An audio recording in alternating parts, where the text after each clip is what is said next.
Hello, I'm Isaac Hayes III, founder and CEO of Fanbase. Listen to what I'm about to tell you. The window to invest in Fanbase is closing. We've raised over $10.6 million of our $17 million goal. That means there's room for less than 6,370 people to invest in Fanbase for the average amount. The minimum to invest in Fanbase right now is $399. That makes you an owner in Fanbase today. Go to startengine.com/fanbase to invest. Why? Because current social apps have taken advantage of users for far too long, with content suppression, shadow banning, harmful racist content, and no real tools for monetization and equity. Fanbase has over 1.4 million users and counting, allowing anyone to reach all their following and monetize their content from day one. Social media is the new TV, and whoever owns the apps that distribute that content have the opportunity to own potential billion-dollar companies. While big platforms with uncertain futures are failing to serve their users, Fanbase is stepping up to fill the gap. Don't wait until it's too late. Invest now, invest for yourself and your future. Go to startengine.com/fanbase and own the next generation of social media.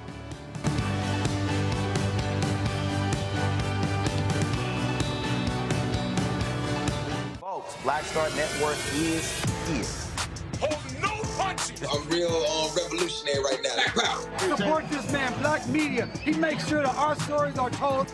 Thank you for being the voice of Black America, Roland. Stay black. I love y'all. All momentum we have now, we have to keep this going. The video looks phenomenal. See, this difference between Black Star Network and Black-owned media and something like CNN. You can't be Black-owned media and be scared. It's time to be smart. Bring your eyeballs home.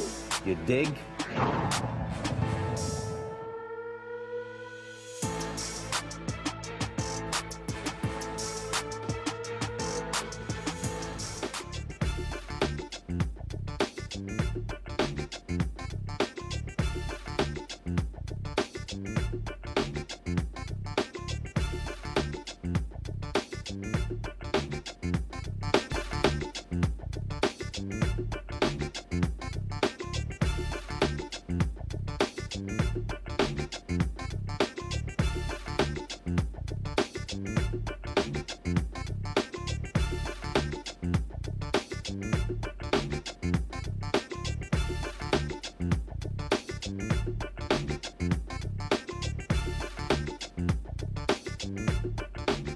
Monday, June 30th, 2025, coming up on Roland Martin Unfiltered, streaming live on the Black Star Network. Faith leaders from across the country join Bishop William Barber today for Moral Monday, D.C., a national movement uniting against what they call an immoral budget that Republicans are poised to support on Capitol Hill. We broadcast that event live. We'll show you some of what took place. A marathon vote continues in the United States Senate. Marathon discussion, actually, continues in the United States Senate over the massive Megabill. Trump calls a big, beautiful bill. Others call a big, ugly bill. We'll show you some of what the conversations were on the floor of the United States Senate. The vote should start around 1 a.m. Trump folks, they're going after sanctuary cities, specifically Los Angeles, alleging that it is obstructing immigration enforcement. They're suing them. Also, with less than 5 months before Miami's mayoral and city commission elections, well, the city commission voted to postpone the vote until 2026. Really? We also, of course, on verdict watch in the Sean Diddy Combs trial, plus R&B legend Calvin Yarbrough, one half of the iconic duo Yarbrough and Peoples, has passed away. Folks, it's time to bring the funk on Roland Martin Unfiltered on the Black Star Network. Let's go.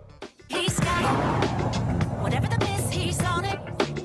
Whatever it is, he's got the scoop, the fact, the find. And when it breaks, he's right on time and it's rolling. Best believe he's knowing. Putting it down from sports to news to politics. With entertainment just for kicks, he's rolling. It's on go, roll, y'all. It's Roland Martin. Rolling with Roland now.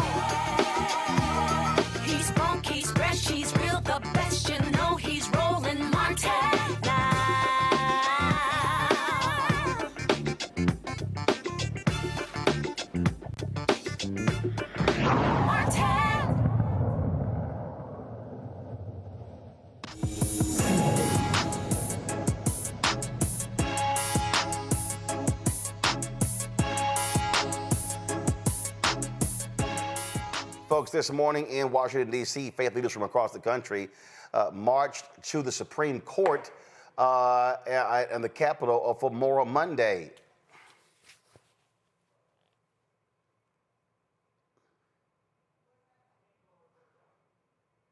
All right, folks.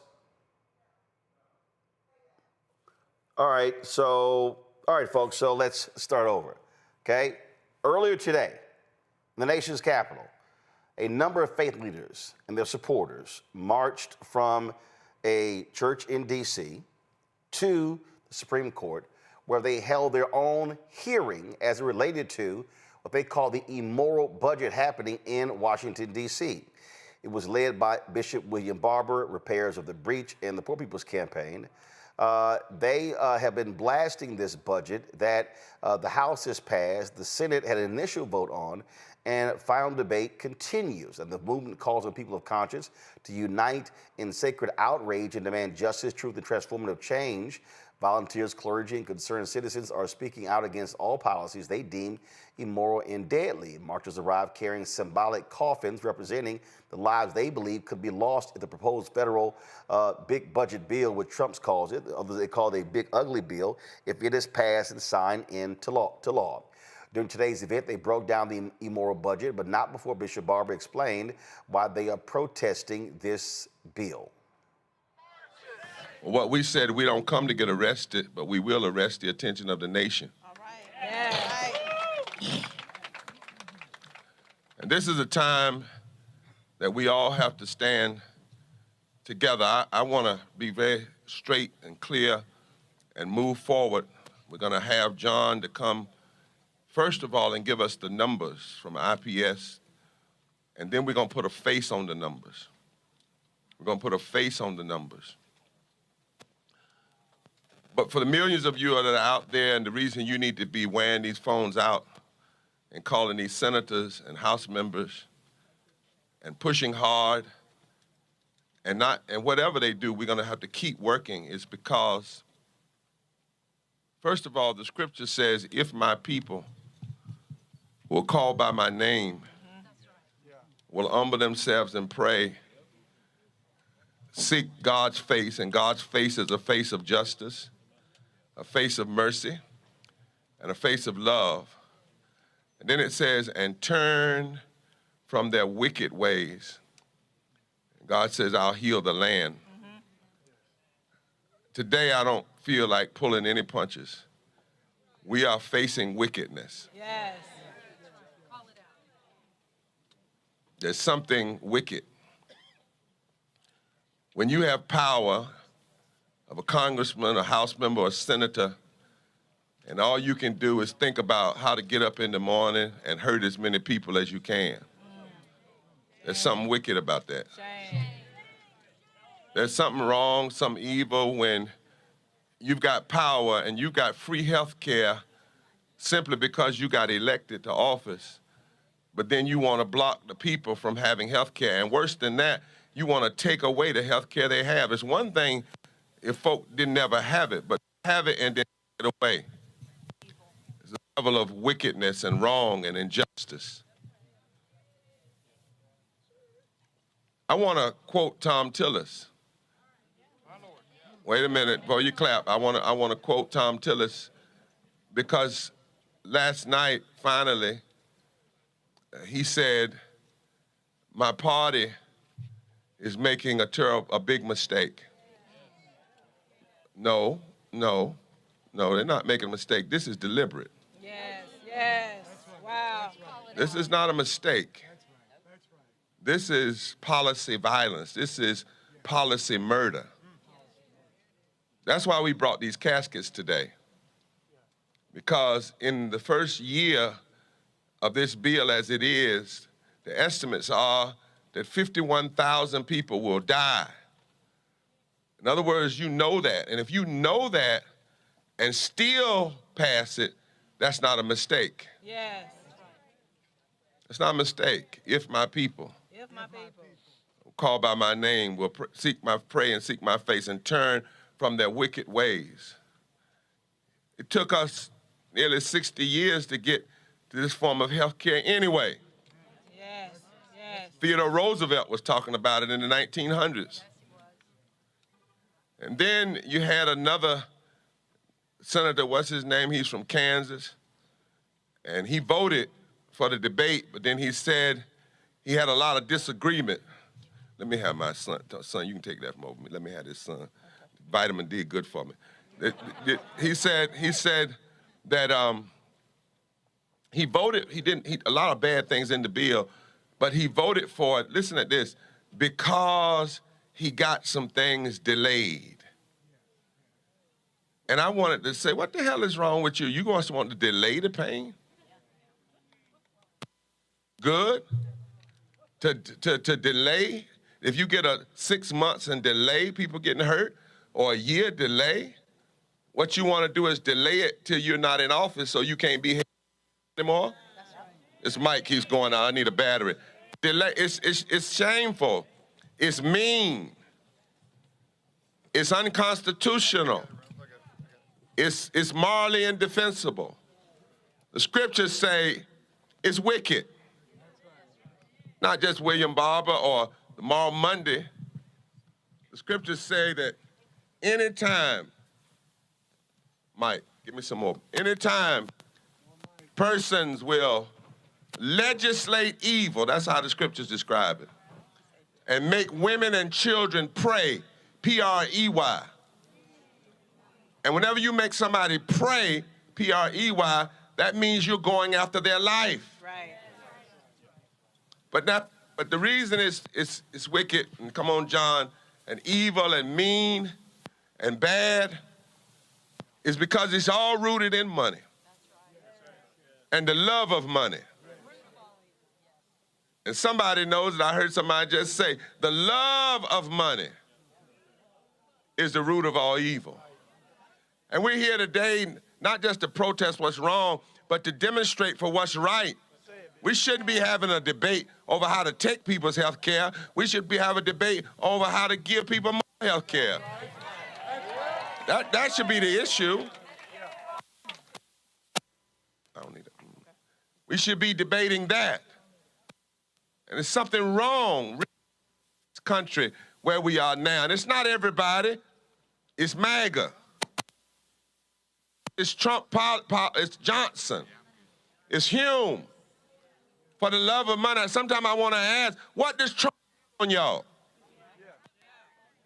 Did he have some cameras on you or something in the hotel? What does he have on you that will make you go after and hurt this many people? And so, my brothers and sisters, that's why we stand, that's why we demonstrate, that's why we protest. And to the media, stop repeating, some of you aren't, but some of you, Trump's talking points. The reason he calls press conferences in the middle of the day is because anytime the news is talking about what's really going on, he'll call a press conference to distract. And stop calling his bill his name. It's not a big, beautiful, ugly bill. It's a big, ugly, damnable, dangerous, deadly, destructive bill.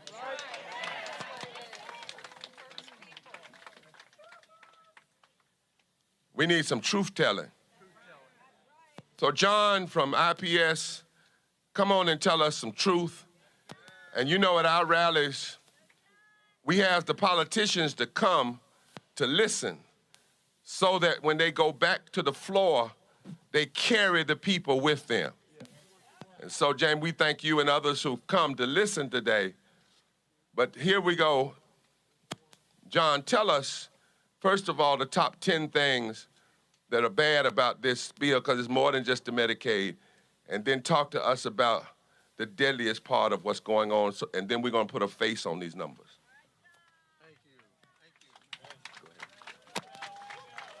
Thank you, Bishop Barber. Thank you, Congressman Raskin and others who are here who will bring this message back to the Capitol. I'm John Cavanagh from the Institute for Policy Studies, and it's been an honor for us to work with Bishop Barber and Repairs of the Breach and the powerful moral groups assembled here this morning to expose to the American people the immoral budget moving through the U.S. Senate right now.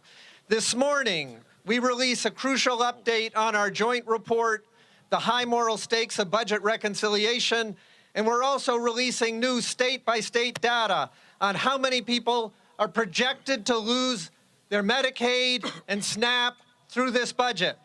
And our analysis concludes that Senator Bernie Sanders was correct last night on the Senate floor when he called the proposed budget the most dangerous piece of legislation in the modern history of this country.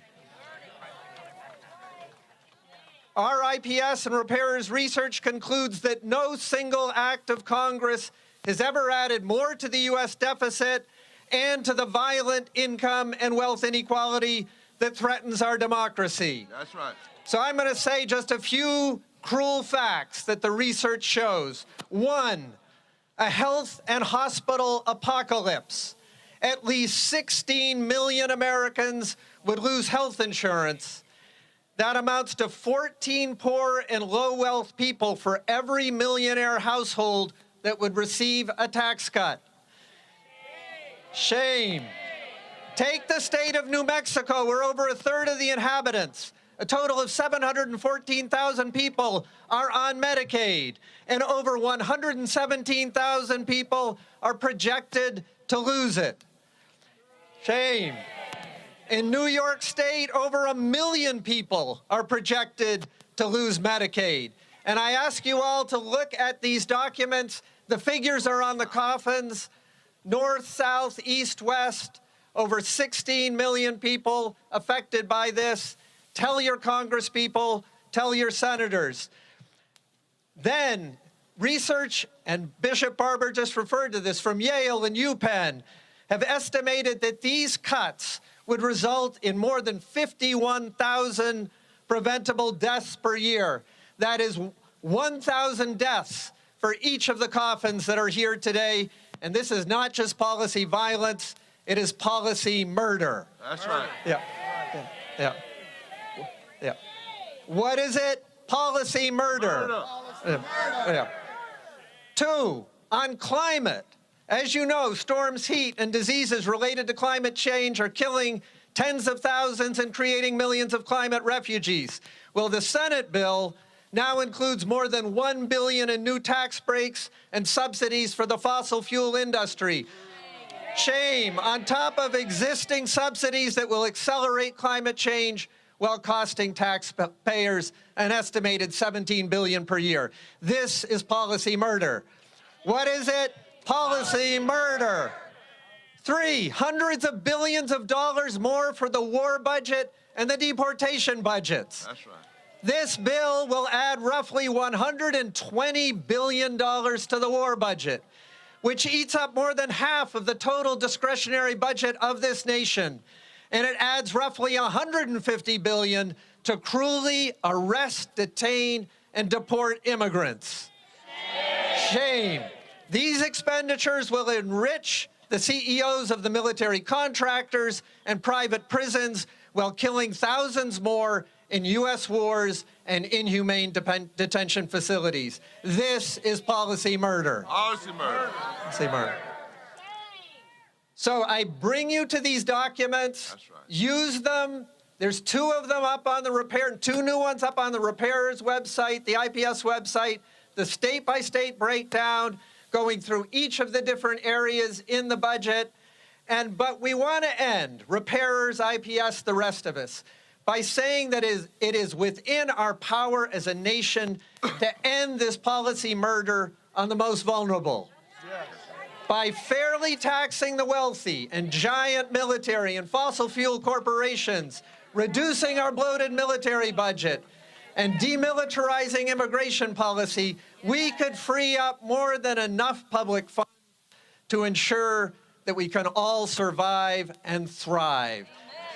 So today we urge you all, as you call your congresspeople, to join this moral fusion movement to force our elected officials to end this budget and to pass a moral budget. Thank you, John. And John, I want you to read at least 5 of the southern states, because down south, where 1/3 of all poor people live, these senators come up here and say that they're doing what's right, by their people, and they phrase this stuff in coded race language. But the people that's going to be killed, they won't be killed by race, they'll be killed by death and policy murder. But just share with us, like Texas and Georgia and North Carolina. I want y'all to hear these numbers. And South Carolina, Lindsey Graham is leading this. But what is Lindsey doing? What does he talk about the number of people? Okay, Georgia, 84,000 people expected to lose Medicaid, 440,000 expected to lose SNAP benefits.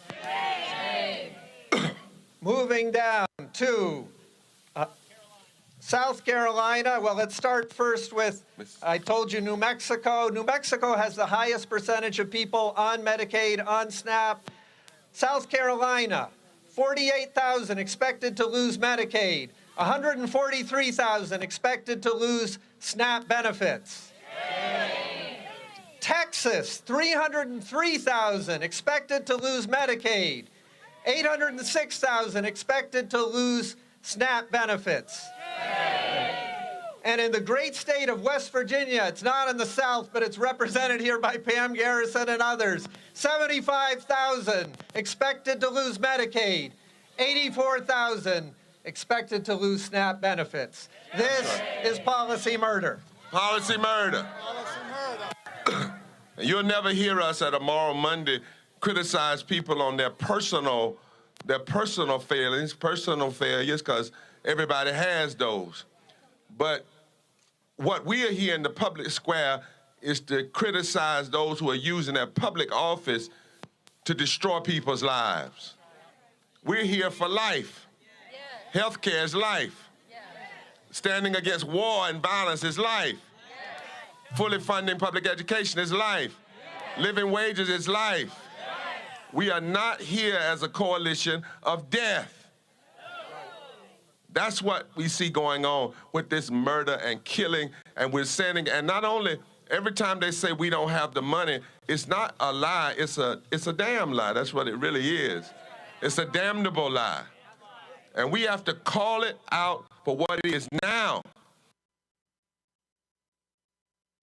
All right, folks, to give you a couple of things. First of all, you see the box next to me. So what they're doing is, for earlier days, Senator Chuck Schumer, the Democrats, actually overnight, forced them to read every single word of the 900-plus page bill. No Republicans were in the chamber. Now they're voting on different amendments. So, for instance, they earlier rejected a measure that would have kicked undocumented workers off of Medicaid.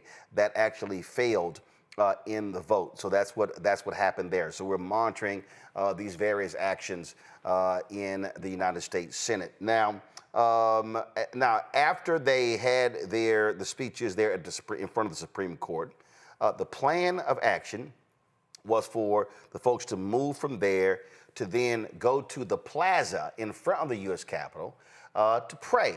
Well, what happened was they were actually stopped by U.S. Capitol Police.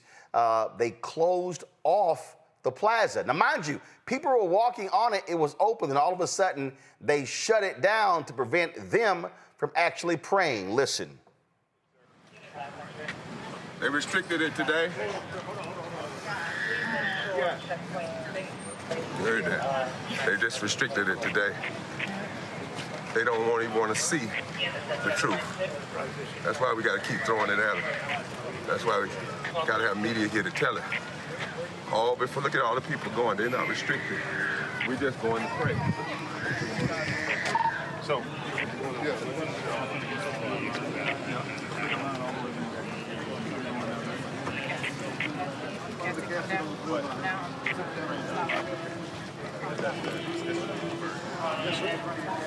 Before we're down to the back ranks. Back ranks, are we down?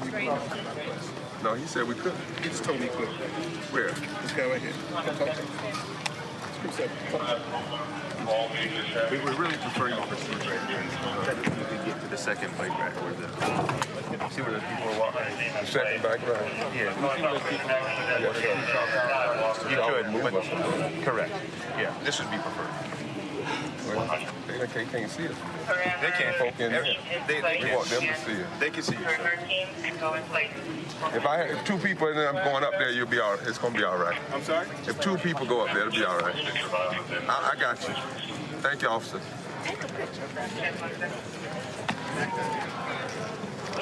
So technically, we can go up to the second place.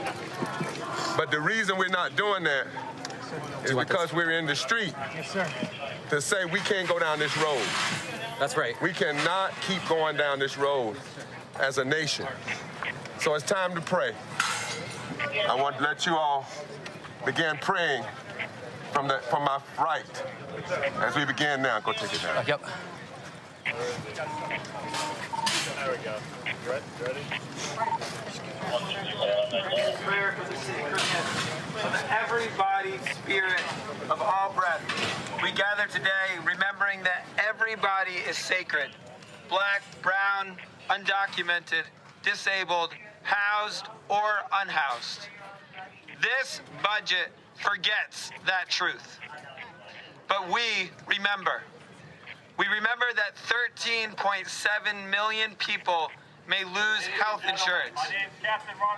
We will not let policy silence the dignity you placed in each of us. This is not governance. It is policy murder. All right, let's everybody read together. Policy murder for the poor, not the powerful. A holy one who sides with the lowly. This death-dealing budget gives billions to the wealthy while stripping 375,000 North Carolinians of food assistance. We pray not for riches, but for righteousness. You're in violation of DC Code 23. Back it up.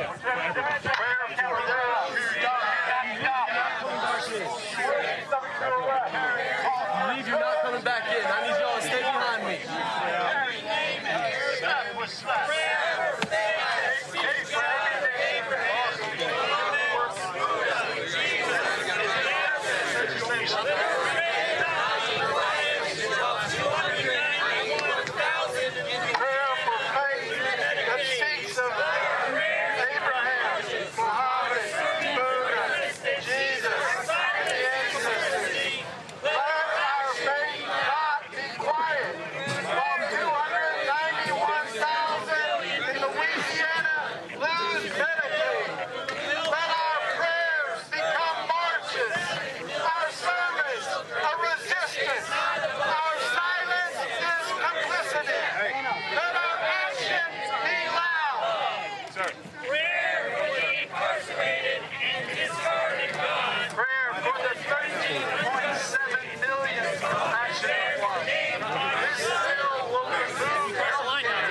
not a budget.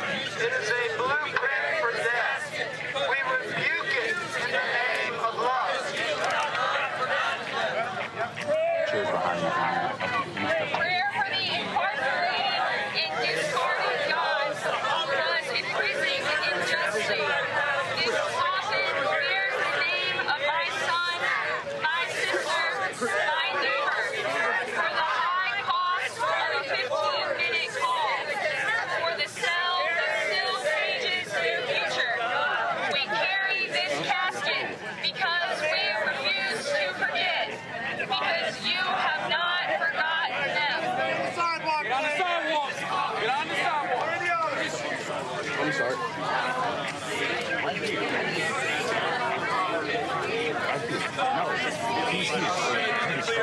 Everyone needs to get pushed back to the sidewalk. They told me to back up. We're gonna push them up on the sidewalk. I need y'all on the sidewalk. Take everything to the sidewalk. Y'all are gonna have to all scoot back, sir. Everyone needs to be on the sidewalk. Please, all the way on the sidewalk. Y'all are gonna have to push each other back. I need everyone, ma'am, I need you on the sidewalk. I need you on the sidewalk, please.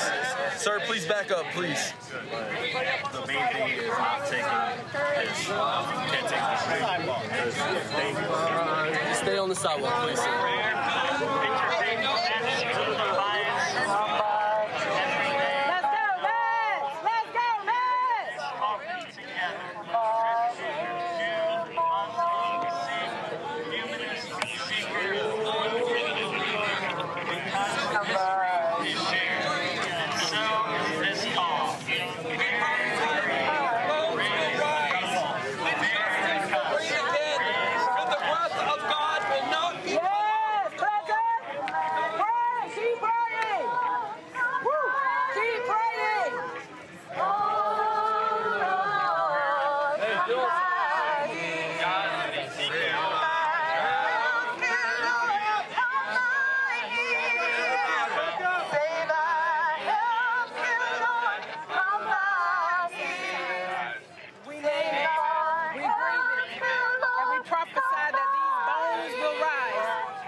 children. We grieve that never should happen. Now, folks, while that was happening outside the U.S. Capitol, another group of folks from repairers of the breach actually went into the Capitol Rotunda to pray where, yep, they were also arrested. Yes, for praying. Watch. God, we are gathered beneath this dome of political power to pray that your mercy, which sustains us, will prevail to save us from an immoral budget that will destroy millions of lives. We have also read the budget resolution of this Congress, which calls for $1.5 trillion in cuts to life-saving and life-sustaining programs in order to give a tax break to billionaires. When we hear the Speaker of this House parrot a regime he aims to please by calling this ugly and immoral budget one big, beautiful bill, we recall the prophet Isaiah's woe against those who call what is good evil and what is evil good. All of our religious traditions affirm care for the sick and the dying, but this budget proposes an $880 billion cut to Medicaid, which could result in 36 million Americans losing access to health care. But the proposed budget of this Congress threatens to take SNAP benefits away from tens of millions of our most vulnerable neighbors. We are also here because we know that you have heard their cries and called us to stand with the downtrodden. And we repent of the ways we've all allowed the language of symbols of our faith to prop up abuses of power. And we allow people to use your name and your sacred gifts to us as justification for a religious nationalism that has pitted us against one another. Order our steps, O Lord. Order our steps with your love, your truth, and your justice. You can soften the hearts of representatives who refuse to hear from their constituents. Deliver us, Lord, from the deceptive lie that says our nation will be better off if those who have little get less and those who have too much get more. Against the conspiracy and cruelty, we plead the power of your mercy. You're unlawfully demonstrating inside the Rotunda building. You need to leave now. You gotta leave right now. Which way? There we go. That way. Go. Hey, guys. Gotta go. Man, go. Come out this way.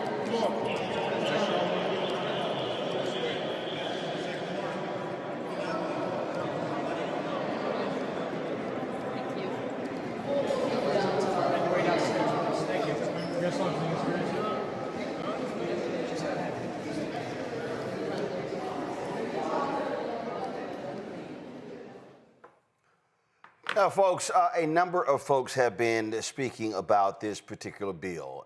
And again, it narrowly passed on the first vote. One of those folks is North Carolina Senator Tom Tillis, a Republican. He voted against the bill. Donald Trump then threatened him, saying, he blasted him, saying he was going to find somebody to run against him next year for re-election. Tillis then announced that he was going to retire and not seek re-election. Well, that then caused him to take the muzzle off, and he went after this bill and the impact, especially in Medicaid, on his state. It's amazing how he found courage after he chose not to seek re-election. Just listen to some of what he had to say. So we had 3 different conference calls with CMS, with us on the phone and on the video, and me on the video. And I said this, guys, I would love nothing more than you to prove me wrong. I would love nothing more for you to tell me it's not $26 billion or $30 billion, that it's $2.6 billion or $2 billion or $200 million. But after 3 different attempts for them to discredit our estimates, the day before yesterday, they admitted that we were right, that between the state-directed payments and the cuts scheduled in this bill, there's a reduction of state-directed payments. And then there's the reduction of the provider tax. They can't find a hole in my estimate. So what they told me is that, yeah, it's rough, but North Carolina's used the system. They're going to have to make it work. All right. So what do I tell 663,000 people in 2 years or 3 years when President Trump breaks his promise by pushing them off of Medicaid because the funding's not there anymore, guys? In the White House, senators advising the president are not telling him that the effect of this bill is to break a promise. And you know the last time I saw a promise broken around health care, with respect to my friends on the other side of the aisle, it's when somebody said, if you like your health care, you can keep it. If you like your doctor, you can keep it. We found out that wasn't true.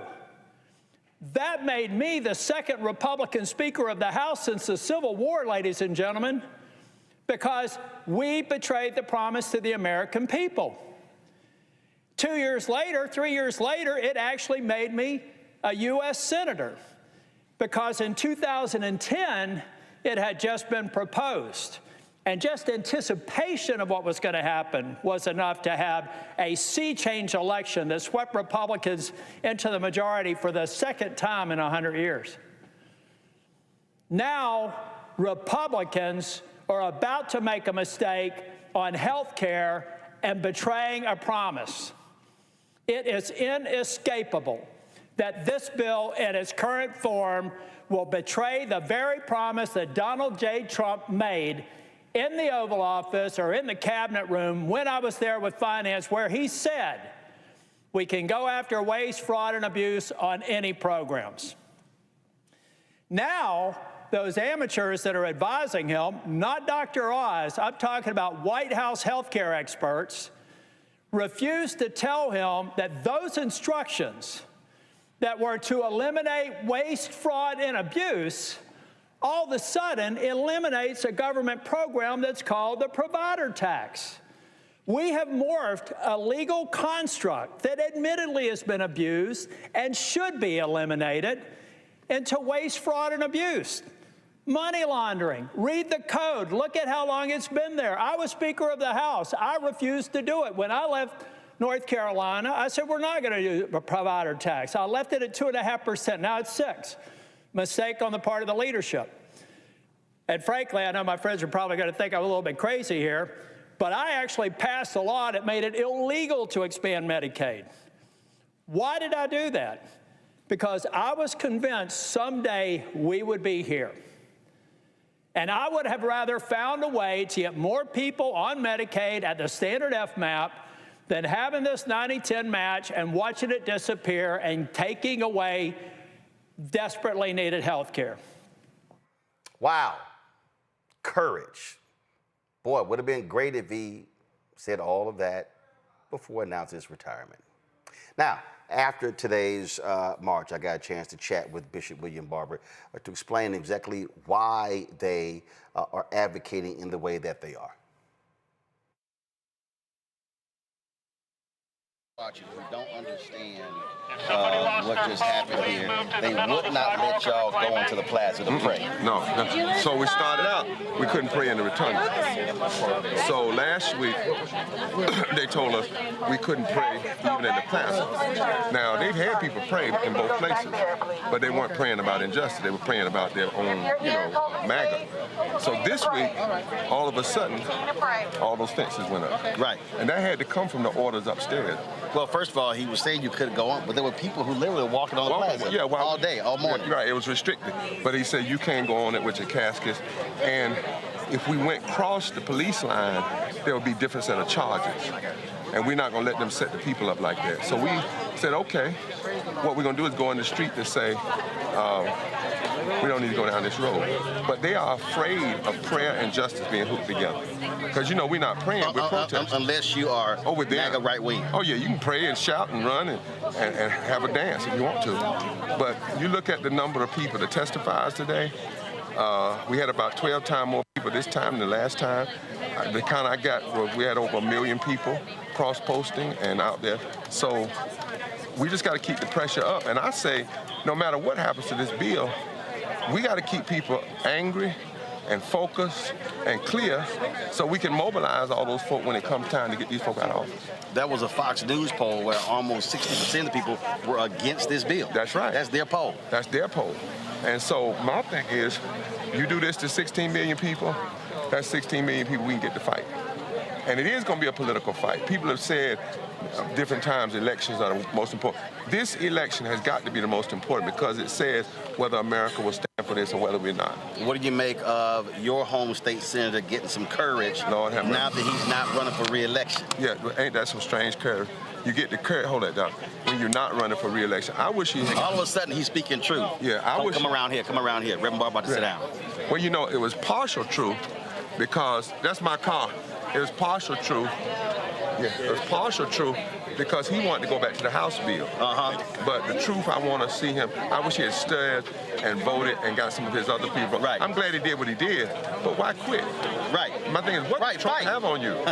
If it's that bad. It's like when Jeff Flake quit in Arizona. Yeah. When, I forgot the guy in Tennessee quit. They were all afraid to oppose him. All afraid. I mean, what does this man have on you? And so Tom Tillis, but Tom Tillis was the one that passed the bad voting laws in North Carolina. Yeah, voter suppression bill. I'm glad that he spoke up, but I wish he would stay and fight and get some redemption for all the other stuff he's done. Because he's there until in 26. 26. So fight, man. But it's gonna be a ride in North Carolina next year. Yes, sir. And we're gonna see some new things happen. We'll be there. Thank you for coming, Bishop, Roland. I appreciate it. Thank you. Appreciate it.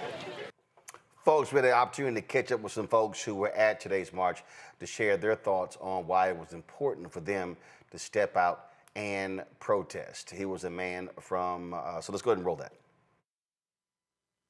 What brings you here today? Why was this important to you to come and protest? It was important to me because I felt like they're not giving a voice to the people to give us a chance to speak out against the big, beautiful bill, as it's called. I don't think that they're putting out all the facts. All the people that will be impacted will lose Medicaid and Medicare, lose access to SNAP, the extra eligibility and the hoops that they'll have to go through to receive those benefits. I don't think that they're giving out all the facts to the people. They're trying to make it sound like it is a big, beautiful bill, and it's really not. It's going to cause a lot of death and a lot more poverty, separate the wealth gap, or increase the wealth gap, and just give more tax benefits to the rich. If you don't mind me asking, is there any, with the Medicaid, Medicare tax being cut in the big, beautiful bill, is there, any story or anything you want to share with us that affects you or anyone that you know of, and even people that you've either met here in the protest or you personally? Absolutely. I have plenty of friends and family who are on Medicaid and Medicare. I know several people that are close to me that still depend upon WIC and food stamps and SNAP. And so again, all that stuff being cut, I have a big concern for them and how they'll be able to continue living. Folks, there's so much to unpack that is in this particular bill. It is an absolute giveaway to rich folks in corporate America. It screws low-income poor people. And all of these so-called evangelicals on the right, they are loving it. And it's really shameful. And so there's a furious effort on the part of Democrats to flip a couple of Republicans to vote against this and kill this bill. Joining us now, Dr. Ome Congo Dabinga, Senior Professorial Lecturer, School of International Service, American University, author of Lies About Black People, How to Combat Racism, out of D.C. Dr. Larry J. Walker, Associate Professor, University of Central Florida, out of Orlando. Michael Imhotep, host, African History Network show out of Detroit. Glad to have all three of you here. Larry, I'm going to start with you. The thing here is we saw what happened over the weekend. Deals were cut with people like Alaska Senator Lisa Murkowski that would do various carve-outs for her particular state. Well, the Senate parliamentarian overruled those, saying those cannot be used when it comes to reconciliation. For folks who don't understand the Senate rules, by reconciliation, they could pass it with a simple majority and it not require a 60-vote threshold. So that's why they're using the reconciliation way. So that's out of the window. So what are you going to do, Lisa Murkowski? Senator Susan Collins, she voted for this. Of course, we know Senator Tom Tillis voted against it. Senator Rand Paul voted against it. He was blasting it, saying it was going to massively raise the federal deficit, and that's what Republicans were always crowing about. So hypocrites abound.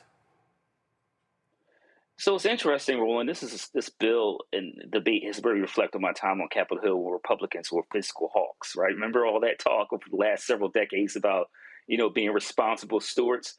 So we know that the CBO, the Congressional Budget Office, has said that this bill will add over $3 trillion to the deficit, and obviously not even talking about the economic healthcare impact in terms of more than 11 million people being kicked off of the healthcare, whether it's through the Affordable Care Act and various other mechanisms. So this bill is going to have a tremendous, and not in a good way, impact on the U.S. economy, particularly the lives of everyday citizens.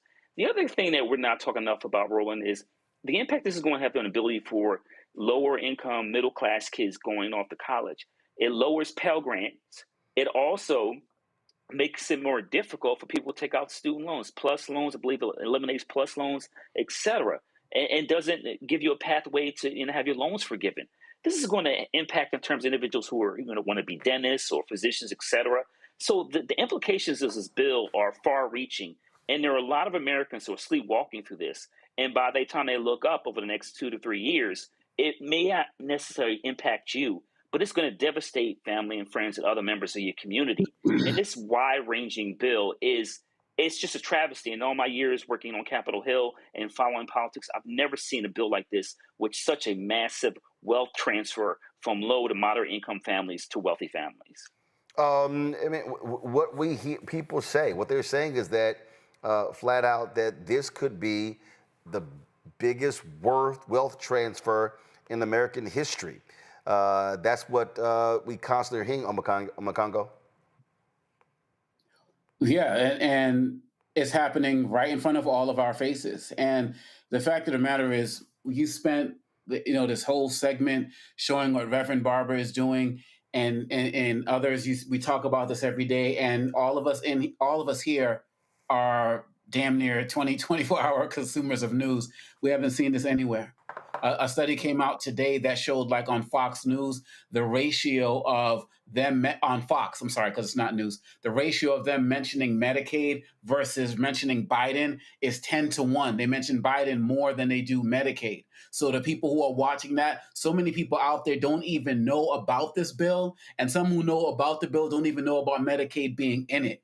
And so the messaging has been very problematic. Democrats have gotten a lot better on the messaging on this particular issue, but people need to be, these senators, these politicians, these Democrats, they need to be out there with Moral Mondays. They need to be out here, talking about this every day. They need to be bigging up this platform because when we're talking about this wealth transfer, I'm just tired of seeing so many issues in this country, and I know we'll talk more about them tonight, immigration and other stuff. People not feeling like something's going to bother them because they feel like it doesn't affect them. This is going to affect you. Oh, I got private insurance. It's not going to affect you. You think it's not going to affect you when more people are looking for, the fewer doctors that are available, or people are flooding the hospitals or flooding the network? We can go down the list of how many things that are going to affect people who think this bill won't affect them.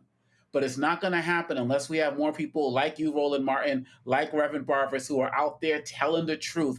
And I applaud not only Reverend Barber, but all of the people of all backgrounds, religious, racial, cultural, gender, who are showing up with him and taking this message back to their communities. Because this is going to pass, Roland.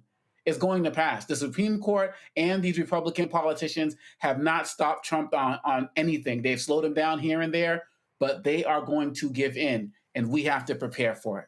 Michael, the Louisiana healthcare system is trying to let House Speaker Mike Johnson know this is an awful, awful bill. They dropped a statement. This is literally the entire Louisiana healthcare system. You see all of these logos here, where it says, on behalf of Louisiana's hospitals and largest healthcare systems, we come together as stewards of our community's health and well-being. Together, we are unified in our concern over the proposed cuts to Medicaid that are being debated in Congress. These cuts will be historic in their devastation and warrant our shared advocacy to protect our patients and the care we provide them at our hospitals and clinics. They lay out that the steep cuts will force consolidation of services, staffing reductions and closures, reducing healthcare access to everyone in our communities. Our rural communities will especially feel the impact, as many of these hospitals are already in difficult financial situations and are likely to experience a significant reduction of services. The potential impact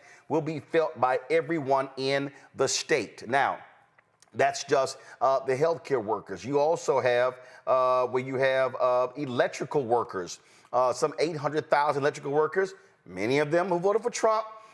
They drafted this here. IBEW International President Kenneth Cooper said this budget reconciliation bill is a direct attack on working families, shoveling tax breaks to the rich while turning his back on the people who power this country.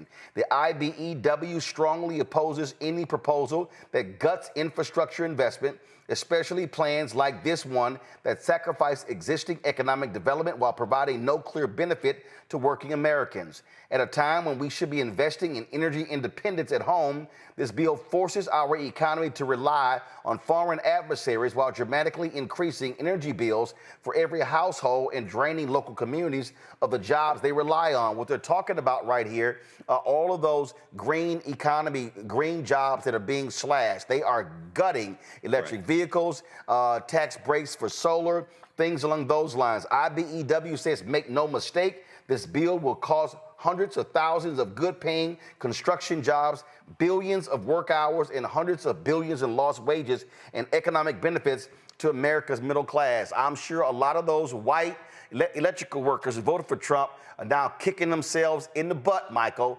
We tried to tell you. Absolutely, we tried to tell you, and the urban area, the rural areas are going to be hurt even more by this bill. Like Louisiana, okay, they voted for Trump, former Confederate state. When we look at Medicaid, for instance, the bill is estimated to cut $1 trillion from Medicaid by 2034. Okay. Now, it's also important to understand that there's about 72 million people in America on Medicaid. 20% of them are Black. Okay. 20% of them are African Americans. When we look at, you're going to have cuts to SNAP. Okay. SNAP food assistance. Also, as William Barber correctly stated, is estimated that 50,000 people are going to die per year because healthcare is going to be taken away from them.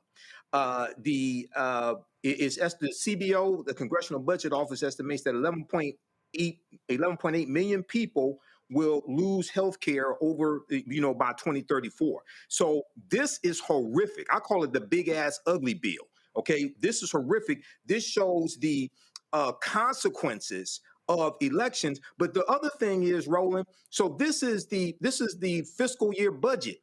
Have you heard anything about stimulus checks that some Black people said they were voting for Trump for? I haven't heard anything about stimulus checks, because I saw interviews with idiotic Black people saying that they were voting for Trump again because they wanted stimulus checks. There's nothing in here about that. But what's in here is going to devastate the African American community, but devastate America as a whole. We tried to tell you. We did. Also, let me go at the building trade unions. They also have come out against this bill as well. North America's Building Trades Union. This is from Sean McGarvey. The revised Senate draft released late last night is a massive insult to the working men and women of North America's building trades unions and all construction workers. This is not what they voted for.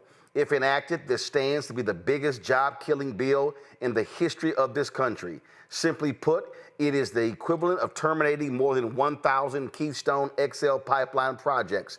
In some cases, it worsens the already harmful trajectory of the House-passed language, threatening an estimated 1.75 million construction jobs and over 3 billion work hours, which translates to $148 billion in lost annual wages and benefits. These are staggering and unfathomable job loss numbers, and the bill throws yet another lifeline and competitive advantage to China in the race for global energy dominance. Our 3 million members are ready, willing, and able to build this country into the world's undisputed energy superpower, but this bill takes their jobs away and undermines that mission. Well, guess what, Larry? said, this is not what we voted for. This is what you voted for. I don't know what the hell all these people keep saying. It is what you voted for. Now they are seeing the reality of what we kept saying and what was going to happen if Donald Trump got back into the Oval Office. Yeah, so people voted in November. They thought bad for you and not for me. Yep. But they weren't listening or either misinformed. But we all have to pay the toll now.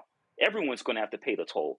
And you know, Roland, interesting about all this, we all talk about what the federal government has done in dramatically pulling back funding from various health indices in terms of research, et cetera.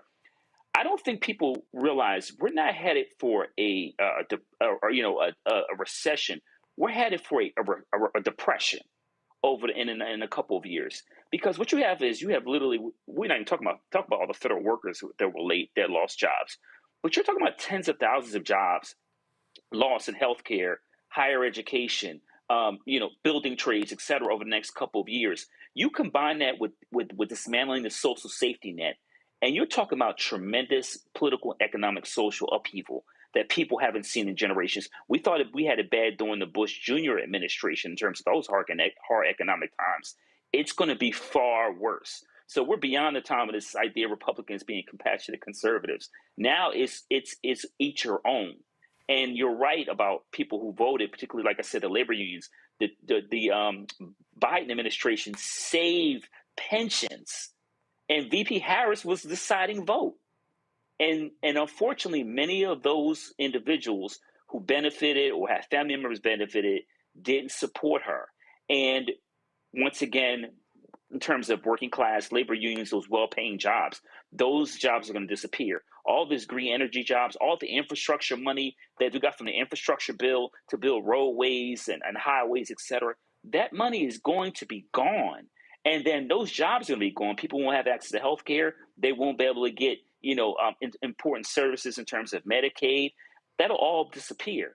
So you combine that with a country who is dramatically increasing the funding for ICE, it'll make it literally the largest, in terms of what we do in terms of, policing in the country. It'll make it larger than FBI and some of these other entities we've known for decades. So you combine that with ICE and policing in neighborhoods, and we're seeing right now, that'll only increase. But the response to that will be concerning, as the violence that individuals will respond with when they see individuals in their community they don't have anything to eat. Well, I don't give a damn what he has to say. I don't believe anything that he says, but guess who's a little perturbed by what's going on here? Oh my God, Elon Musk. So this is what he sent out earlier today. I got a kick out of this. Every member of Congress who campaigned on reducing government spending and then immediately voted for the biggest debt increase in history should hang their head in shame, and they will lose their primary next year if it is the last thing I do on this earth. Well, we tried to tell you too, Elon, and all your entire business is predicated on those clean energy, green bill, tax cuts, and they're all about to go bye-bye. So, Omekongo, FAFO 2025. FAFO 2025, 2026, 2027. And people need to be really clear. This man only cares about any parts of this bill that are going to affect Tesla and his other projects, period, bottom line. So when people are talking about, even Elon Musk is mad about the debt, like, we're not that stupid over here. We know exactly what he's about. And so I get a little bit annoyed when I see all of these Democrats quoting him, even saying things like, even Elon Musk. I'm agreeing with Elon Musk. The dude has always been shady with everything and only cares about himself. And that's why, but nobody wants to call him out the way we call him out here. And he's going to say something tomorrow or the next week. And then what is it going to be? Is he going to say, I'm going to start funding Democrats' campaigns? Are Democrats going to start taking his money? They're already pushing people aside like Jasmine Crockett and the like. So what the hell are they going to be doing next? I'm afraid about some of these shady alliances that are going to be made. But Elon Musk with the Democratic Party shouldn't be worth a grain of salt. And when he puts out these particular types of comments about, oh, I'm going to make sure people don't get reelected and so on and so forth, he's only going to put people in interest who are going to go there and make sure that his interests are protected, not the interests of the American people. This man has been part and parcel to the destruction of American society through his fake department and through Trump giving him access to pretty much everything. And he's part of our downfall as well. And he can't escape that smoke. This is a piece that was written in May, and it says the headline is 10 sneaky sleeper provisions in Trump's big, beautiful bill. It said yet more horrors are hidden in the fine print. And when they went into it, crippling courts. The bill will actually prohibit any funds from being used to carry out court orders holding executive branch officials in contempt. So they want to gut the power of the federal courts. Bonus for tax prep industry. Of course, they want to get rid of e-file and they want to whack e-file, which is available to taxpayers in 25 states because the tax prep industry hated losing billions of dollars.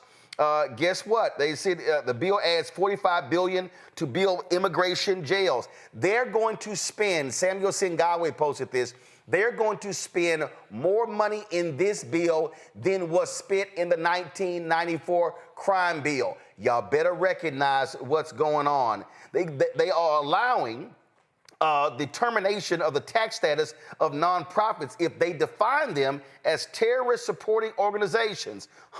They're going to slap that on everybody. They're going to block states from regulating AI for a 10-year period. So what happened to states' rights?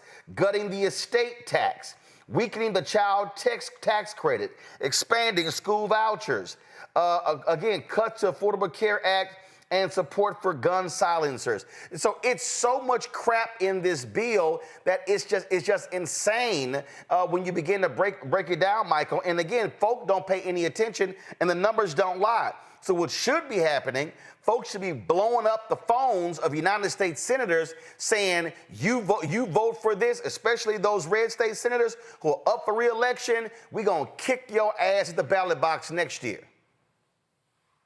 Absolutely. And, you know, I think it was the doctor he just talked about, Dr. Larry, mentioned the pension dollars, the Biden-Harris interjecting $36 billion to save pensions for UAW, for the UAW employees, auto worker employees. It was 350,000 auto employees had their pensions saved because of the Biden-Harris administration. When you deal with some of those things that are hidden in this big ass ugly bill, you're absolutely correct. I've been seeing information about this. One, trying to weaken the courts. This deals with straight out of Project 2025 and the Unitarian executive theory and trying to take more power away from the courts and give it to the president. And then also you talk about the $45 billion to build privatized prisons. People have to understand Core Civic and Geo Group, two of the largest owner-operators of privatized prisons in the country.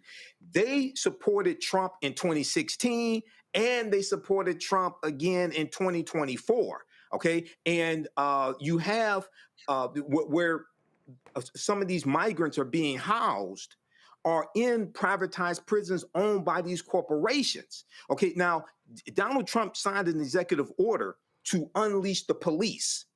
We know that his Department of Justice has backed out of consent decrees with the Ferguson Police Department and also in St. Louis, Missouri, things like this. We know, again, they're taking a hands-off approach to policing.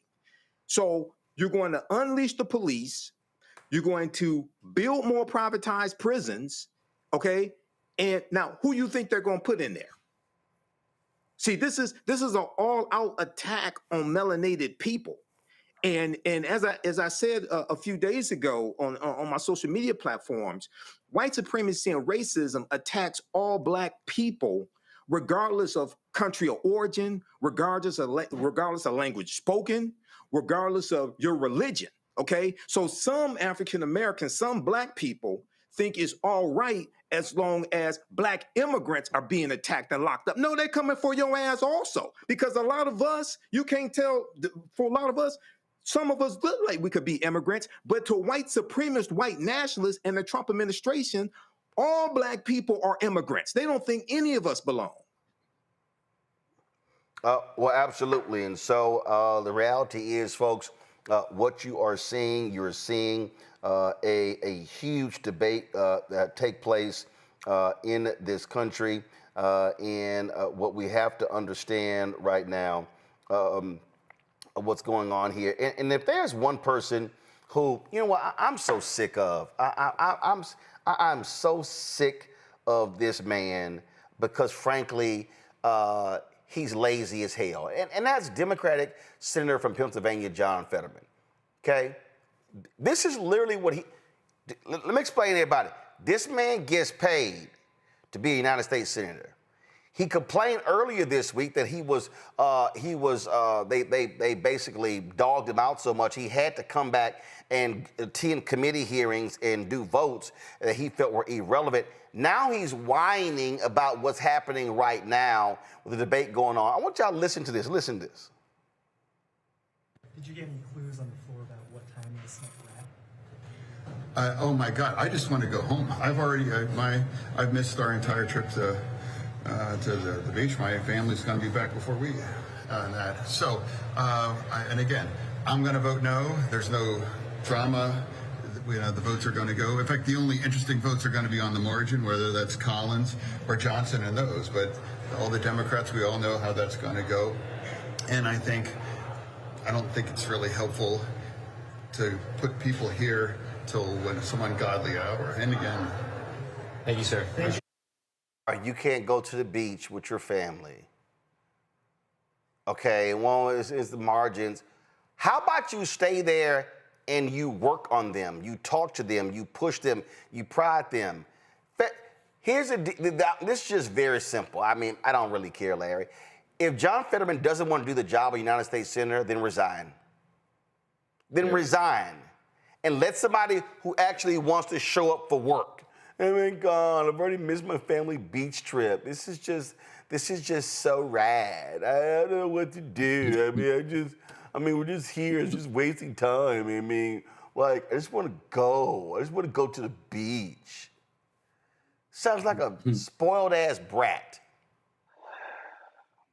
So, Roland, I have a serious problem. First of all, I'm from the Commonwealth of Pennsylvania, and black folks tried to tell other people in the state of Pennsylvania before the election, and they voted him in, that it was a bad idea. So that's one. Secondly, I got to tell you, Roland, as a former congressional staffer that spent so many hours working on minute language and stuck on weekends working on bills and amendments, I have a problem with someone who's getting paid and is only one of 100 individuals in this country that hold the kind of power he does as a U.S. Senator. So listen, and I have a problem with he's just casual, not only casual appearance, but how casually he just says these things like he doesn't represent the entire state. So listen, he needs to get it together. This is the job. You ran for office, you won a primary, and then you won a general election. And then you're right. If he doesn't want to be a U.S. Senator, he can simply resign and let Shapiro, fill that seat and then set a date for a new election. And the people, my family members, et cetera, deserve someone who's more invested in the state and the needs of Pennsylvanians and Americans overall.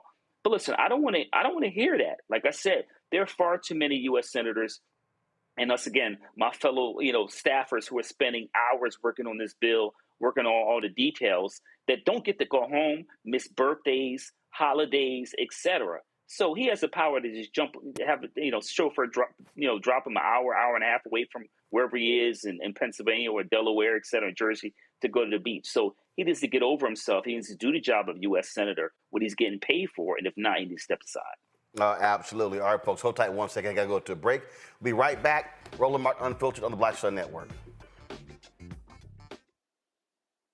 This week on on the other side of change. Mass incarceration, Trump administration is doubling down on criminalization, and how it is profitable. And there's something really, really perverse about saying that we need to put people in cages in order for other people to have jobs. Like, that is not how our economy should be built. Only on the other side of change on the Black Star Network. Hello, I'm Paula J. Parker. Truly proud on the Proud Family. I am Tommy Davidson. I play Oscar on Proud Family, Louder and Proud. Hi, I'm Jo Marie Payton, voice of Sugar Mama on Disney's Louder and Prouder, Disney Plus. And I'm with Roland Martin on Unfiltered.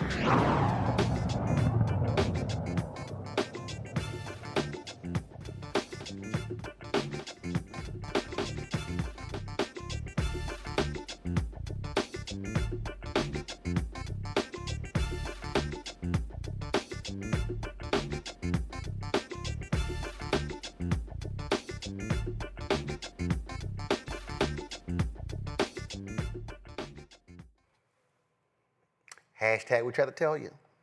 Remember when the Trump people were saying, oh no, we're only going after the illegals. Guess what? They now want to go after people who are already U.S. citizens. A new Justice Department memo reveals that federal attorneys have been instructed to prioritize denaturalization cases targeting naturalized citizens accused of offenses such as fraud, national security violations, or even errors on old immigration forms. Folks, we're talking up to 25 million Americans who were born abroad now facing the possibility of losing their citizenship and being deported to wherever. Now, these aren't criminal trials, which means there's no guarantee to a lawyer, and the government doesn't have to meet the same high burden of proof. Now, they're even, I think Carolyn Levitt even made this comment. They even are saying, well, you know what? Hey, I think, and we remember Andy Ogles, congressman from Arizona, that racist. Remember, he tweeted last week that the United States should go after Zoran Mamdani, of course, who was Democratic primary for New York City mayor, and take his citizenship. Hello? Did I not tell y'all in my book, White Fear, what was going on here? That the Great Replacement Theory and all this sort of, didn't I tell y'all what these people, y'all, this is the book. The cover of the book is a photo of a white man on January 6, 2021, and this is me saying, the caption is, all of this is ours. All of this is ours. They cannot stand black or brown people. That's what's going on here. And folks who have been sitting around, I think you're wrong. No, I'm telling y'all, if you want to think the worst of these people, do so. Because that's what they're doing. They are executing a playback that they made clear. And Michael, the leader, Stephen Miller, that virulent white nationalist who's driving this whole strategy. And Stephen Miller was in Trump's first administration. He's deputy chief of staff again. Stephen Miller he's the one who crafted the attack on the immigrants as well, cracking down on them. The report came out that in May, he told ICE that Homeland Security that they had to increase the number of people arrested to 3,000 per day, something crazy like this. Okay, and what African Americans have to understand is that they're coming for all of us. Okay, and unfortunately, many of us think that our proximity to white supremacy protects us from white supremacy. No, it does not. This is about the fear of the browning of America. And we see this increasing day after day. And then when you read the piece from The Guardian, this is intensifying it. Trump's Justice Department issues directive to strip naturalized Americans of citizenship for criminal offenses. This makes it easier to do this and deport them, send them to prisons to a third country as well. And what happens if you study Nazi Germany? Adolf Hitler and the Nazis, they targeted marginalized groups. They targeted the disabled people. They targeted LGBTQ. They targeted Afro-Germans. You go after small, marginalized groups first and test certain methods out. Then you expand that to other groups. This is what's taking place right now. This is straight out of Project 2025. Of course, and that's their playbook. That's what they're running. And I'm telling, I don't know. I mean, here's the thing here.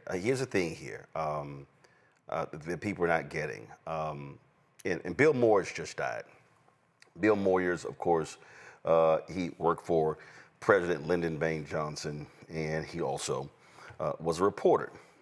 And Larry, as a result of his work, we now have that quote from LBJ when he talked about the poor, and when he talked about the poor white men.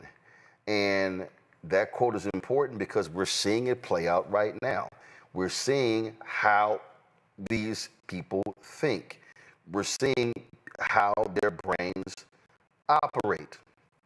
And what LBJ said was, if you can convince the lowest white man he's better than the best colored man, he won't notice you're picking his pocket. Hell, give him somebody to look down on, and he'll empty his pockets for you. That is what Republicans are executing the strategy. They're executing that right now. And these folks in rural America, y'all about to get screwed. Yeah, reckoning is coming. And as it relates to that particular quote, you know, there's a lot of talk about Project 2025 written by the Heritage Foundation the last several months leading to election. People, the current president, among other people, denying, no, hey, I don't know what you're talking about. Look over here, like the Wizard of Oz, right? Look over here. Why, I distract you with something else that's going over here. And their pockets are about to be picked. You voted for your own destruction, which, is really consistent. We've seen over the last several, decades in terms of voting patterns, particularly for white males. So, but it's one of these situations, and my colleague talked about U.S. history, is that this country has a tendency not to learn from its own mistakes. So let me give you an example. We spend a lot of talk about the 14th Amendment. People forget about Japanese internment camps. And so when we talk about this issue relating to denaturalizations and the essentially kind of erasure of minoritized groups, go to the idea that as long as white males in particular feel like they are, no matter your educational background, et cetera, that they have, they are better off in some way than you are, then they're fine with that. But they missed the point of when Trump, in terms of how he's filed bankruptcy multiple times, he's not paid laborers in New Jersey and other states over a series of decades. He doesn't care about the average working person. And that's reflected in the policies you see in his reconciliation bill, which will devastate the middle class. If you're a member of the middle class, or particularly if you're from an underserved community, you can forget about it, because once again, this is robbing from the poor, given to the rich. And so many people, and particularly those in white, rural, underserved communities, are going to suffer along the rest of us. And by the time they look up and realize their SNAP benefits of taking the hospitals are closed, it's going to be too late, because the Republicans are making it clear that this bill is going to, like my colleagues said, this bill is going to become law in some form or fashion. But the bottom line is, it's too late. The die is set, and now we all have to pay. See, so I want people to understand how the racists think. What did I just say about that LBJ comment? So you take Tommy Tuberville, United States Senator, dumbass former football coach, also, of course, now running for governor. So he goes on this right-wing show, this guy, Benny Johnson. And I want y'all to listen to what he says, but I I want y'all to listen to how the word inner city is being used. Inner city, listen to how it's being used. I wonder who Tommy's talking about when he uses this phrase. Listen. Yeah, I've spoken several times with Tom Homan, who is basically running the inner city ICE programs. And, he told me, he said he's been pushed at every corner when he goes to these big cities. I'm sure if you get a mayor like this that takes over, it'll even be worse. And that's when you can stop the federal funding. You can do anything. President Trump can do anything he wants when it comes to the federal. Again, these inner city rats, they live off the federal government. And that's one reason we're $37 trillion in debt. And it's time that we find these rats and we send them back home that are living off the American taxpayers that are working very hard every week to pay taxes.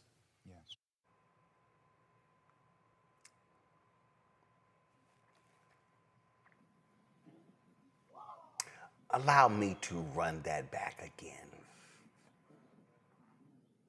Yeah, I've spoken several times with Tom Homan, who is basically running the inner city ICE programs. And, he told me, he said he's been pushed at every corner when he goes to these big cities. I'm sure if you get a mayor like this that takes over, it'll even be worse. And that's when you can stop the federal funding. You can do anything. President Trump can do anything he wants when it comes to the federal.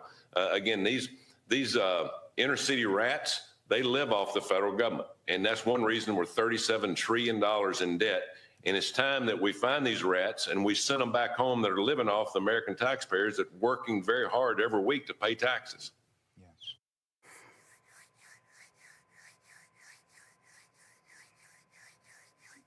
Really, Tommy? Tommy, did you just sit here and declare the inner city rats living off of the federal government? Did you just sit here, Tommy, and talk about who's sucking up federal funds? Is that what you just did, Tommy? Yes, he did. Tommy, have you ever looked at your state? See, I mean, when somebody says that, when somebody says, how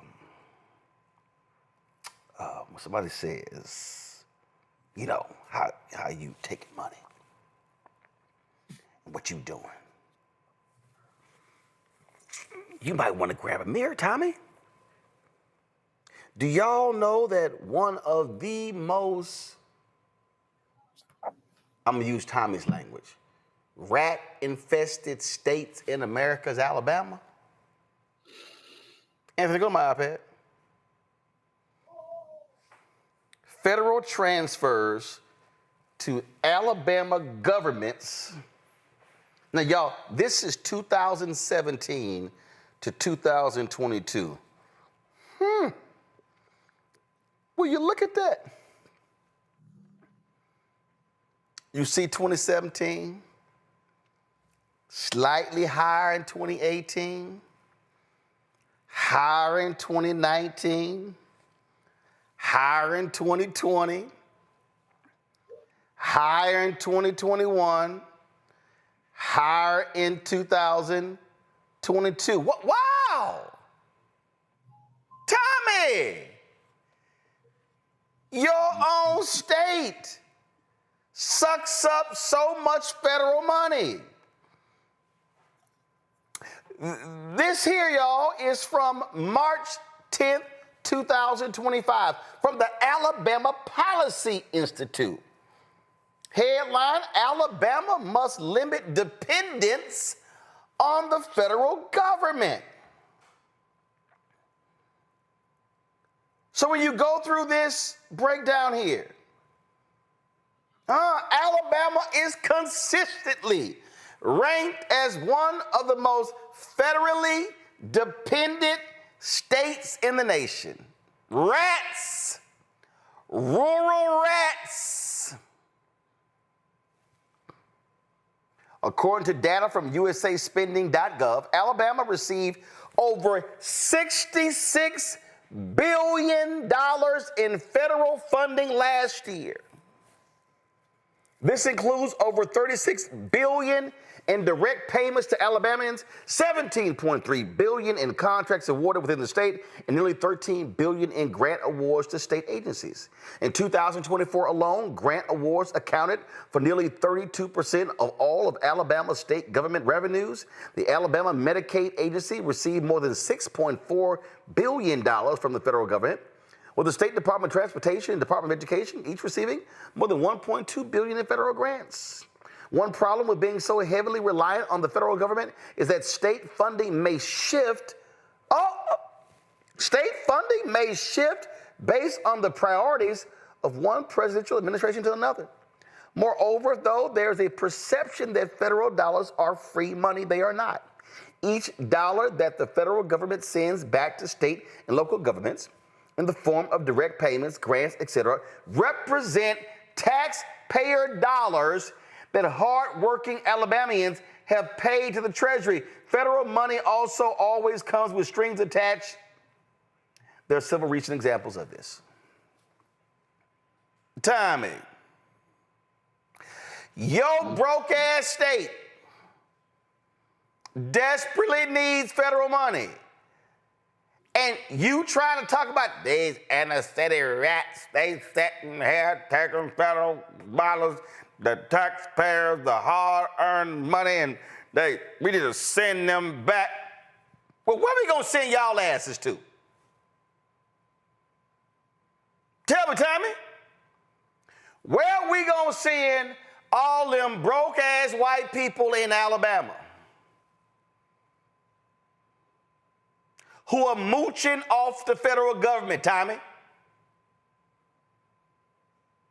See, y'all, this is the hypocrisy.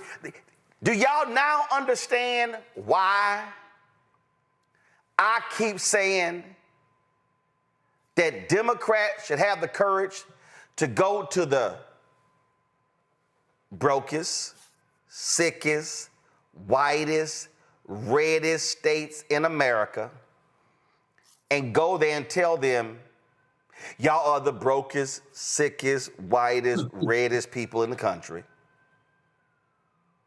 And literally read stuff like this to them. Because see, y'all, here's the problem. Tommy Tuberville, who don't even live in Alabama, his ass live in Florida, that's another story. See, when they recite this stuff, that's right, Tommy, you tell them. You tell them, Tommy. Tommy, you right. All them rats, they sitting here living off our hard-earned dollars. They out there, we busting our butts to pay our taxes. And them inner city rats, them inner city meaning brown, them inner city meaning black, them inner city rats, all they do is take our money. Nope. It's the broke-ass white people in Alabama, in Mississippi, and Tennessee, and Arkansas, and South Carolina, and West Virginia, who've been sucking up federal dollars. But they never seem to call them rats. Do you not hear the coded language in this Omekongo? I mean, that's why my next book is actually going to be called Trigger Words. And it looks at how these leaders and so-called leaders use language to sow division and keep people at each other, chomping at each other's bits because of this coded language. I hadn't heard this video. And so I thought when it started playing that the only trigger word that you were talking about was going to be inner city. But then he went straight to rats and mentioned it multiple times. And he also gave us something here that the blueprint that this goes to what I was saying in the last segment. The blueprint that they are using is like we're using our own streaming networks, our own podcasts, our own, quote, fake news networks like Fox to get the message out. And so he said Tom Homan is running our inner city program. And that's what all of those guys in rural America are going to be hearing. All of those guys in red states are going to be hearing. They're not going to be hearing the facts that you just laid out or the fact that states like California and New York basically carry states like Alabama and Mississippi. And they're not going to hear any of that. And this is one of the reasons why in this ugly bill, they're looking at having carve-outs for rural hospitals that are going to close without this particular type of assistance. But those folks out in rural America aren't hearing that as well. The arrogance of this man who built his whole career off of Black players from the inner city to be able to get out there and basically call people in those communities rats, to use these words to help, these trigger words to help build up his own persona and this ugly bill. This should tell everybody everything, but too many people who don't watch people like Tuberville don't know that this language is being put out there so blatantly and so arrogantly and so racistly. And so I'm so glad that you put it out there for us to see, because they've taken everything off. Following Stephen Miller's lead, following Trump's lead, they feel like they can be as racist and ignorant as what they want to be and use as much coded and triggered language as possible. It's all lies, but they feel like it's working to help them with their base, who's about to find out. You got to be a pretty damn arrogant fool, Larry, to whine about folks spending federal money when your state is the 6th most sucking up state in America. Well, Roland, it goes to my point earlier when I used the Wizard of Oz as an example. You know, listen, they have created a ecosystem in which they use, racist stereotypes that have existed for years, and constantly feed people imagery, wording to reinforce these ideas that their parents, grandparents, and now many of these voters believe that they're being robbed of something. But what we're being robbed of is our humanity. That's what's really happening here. And listen, the words he used are not surprising. Because this is the same language that's been used for centuries, particularly when it comes to people of African descent, to dehumanize us. And so when you connect that with the dramatic cut in federal funding, grants, empowering ICE, and we're seeing increasingly in minoritized communities, individuals going to the minoritized community. And now we know Tuberville is running for governor. So he shifted from senator to governor, even though he's not qualified for either. And like you say, he's more of a Florida resident than he's an Alabama resident. But once again, when you got a certain background, those things are ignored. And he can use language like that and not be called out by it. I haven't seen I don't know if any local papers in the state of Alabama have called him out for the explicitly racist language we use. And obviously we're talking about on this platform, but I heard about it before you talked about it. But this should be a national story. But Tuberville doesn't care because he thinks that there's not a price to pay. And I think that's what's really important here. In Alabama has a large Black population, but even with that said, he doesn't think there's a political price to pay, even though he wants to continue he has political aspirations. So the question really is why is Tuberville, people like Tuberville, able to get away with making things like that? What does it mean for America? And also to your point about how Alabama and some other states or Mississippi are far more dependent on the federal government. They take more than they give. What does it mean when this reconciliation bill passes and they find out over the next 2 to 3 years that they don't have the funding that they needed in a lot of programs, universities, et cetera, pay the price? Well, it's just hilarious to me listening to these fools, how shameful, despicable they are, how they are sitting here talking about federal spending, deficits, who's spending money, when it's these white conservatives who are just sucking up federal money, and they about to learn. If this bill passes, you are about to see some MAGA tears. They're gonna be crying more than all them Latinos, Cubans, Venezuelans who voted for Trump, and now their husbands and wives and cousins and friends are getting deported. This is not what we voted for. Yes, it is. Yeah, what happened was they just thought other people were going to be hurt. Okay, they didn't care. It's all about the cruelty, but they thought the cruelty was going to be against somebody else. Okay, so what we have to understand is that that's very racist, loaded wording that Tommy Tuberville used, because rats are varmints, and rats and vermins are pests that are undesirable. Okay, they produce rapidly, they damage property, They carry diseases, things of this nature. So now all the same stuff Trump said about undocumented folk coming in America. Yep. So now what he's saying is he says Tom Homan, who also wrote part of Project 2025 and is Trump's border czar, he's saying now Tom Homan can go into these inner cities, round these people up, etc., lock them up. Okay, this is the playbook. Now, when you combine that with unleashing the police, okay, and I'm telling you right now, you're about to hear stories of black people who are U.S. citizens who unjustly get arrested because ICE thinks they are undocumented immigrants. Because you have people that live in mixed status homes. Nobody wants to talk about that. You have people who live in mixed status homes where some people are U.S. citizens and other people are documented immigrants. Okay, so this is about to get really ugly.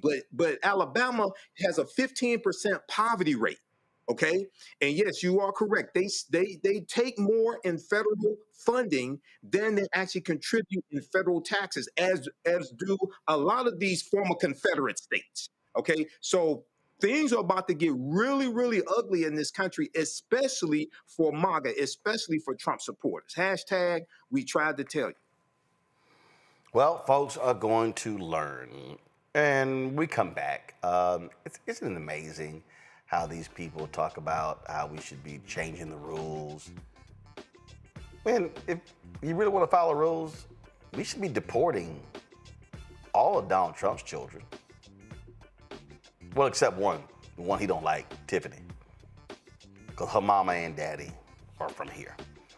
All right, y'all, we're going to tell you about that when we come back. Support the work that we do. Join our Bring the Funk fan club. Listen, we went out there today. We had 12, we have 12 folks working today covering the Moral Mondays. Folks, that stuff is real. Those are real costs. And so when you support this show with your contributions, you are paying for things along those lines. And so it's critically important because it's not like we're getting resources from millionaires and billionaires. Elon ain't sending no checks here. Oprah ain't sending no checks here. These advertising agencies, they ain't sending no, Jeff Bezos ain't cutting no checks. And so we're making it happen, and your support is crucial to us continuing to do the work that we do. So the goal is to get 20,000 of our fans contributing on average $50 each a year, $4.19 a month, 13 cents a day to support this show and the additional shows right here on the Black Star Network. If you want to use Cash App, please do so. Use this as a Stripe QR code. Go right here. If you want to support us with checks and money order, make them payable to Roland Martin Unfiltered. Send them to P.O. Box 57196, Washington, D.C. 2003 7-0196. PayPal is R Martin Unfiltered. Venmo RM Unfiltered. Zelle Roland at RolandSMartin.com. Roland at RolandMartinUnfiltered.com. Back in a moment. Hi, I'm Dr. Jackie of A Balanced Life.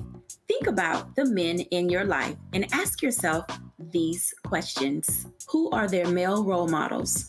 Who can they turn to for advice to learn about what manhood is all about? On our next show, we talk about why male mentoring is so important to men of all ages. Actor Dondre Whitfield leads an all-star cast and panel to answer these and many other probing questions. A woman can't teach you how to be something that she's not. That's on the next A Balanced Life with Dr. Jackie on Black Star Network. This week on the other side of change. Mass incarceration, Trump administration is doubling down on criminalization, and how it is profitable. And there's something really, really perverse about saying that we need to put people in cages in order for other people to have jobs. Like, that is not how our economy should be built. Only on the other side of change on the Black Star Network. Next on the Black Table with me, Greg Carr. A very different take on Juneteenth with the one and only Dr. Sunyata Ahmed. We'll explore the amazing foods, remedies, and rituals that are a part of our history and the Juneteenth holiday. So it's our responsibility to return the healthier version to our folks instead of just the red liqueurs marketed to us, the red sodas and the other things. I mean, why does the Kool-Aid man have to sound like Louis Armstrong? He's like, oh yeah! Oh, yeah, right. An enlightening and tasty hour of the Black Table, only on the Black Star Network. On the next Get Wealthy with me, Deborah Owens, America's Wealth Coach, less than 5% of the top executive positions in corporate America are held by women of color. We know it's not because of talent. A recent study says that it's microaggressions, unconscious bias, and limited opportunities being offered to women of color. On our next show, we're going to get incredible advice from Francine Parham, who's recently written a book sharing exactly what you need to do to make it up into the management ranks and get the earnings that you deserve. I made a point to sit down and I made a point to talk to people. And I made a point to be very purposeful and thought-provoking when I spoke to them. That's right here on Get Wealthy, only on Black Star Network. Hey, what's up? Geek Tony in the place to be. Got Kicked Out Your Mama's University, creator and executive producer of Fat Tuesdays, an air hip-hop comedy. But right now, I'm rolling with Roland Martin, unfiltered, uncut, unplugged, and undamn believable. You hear me?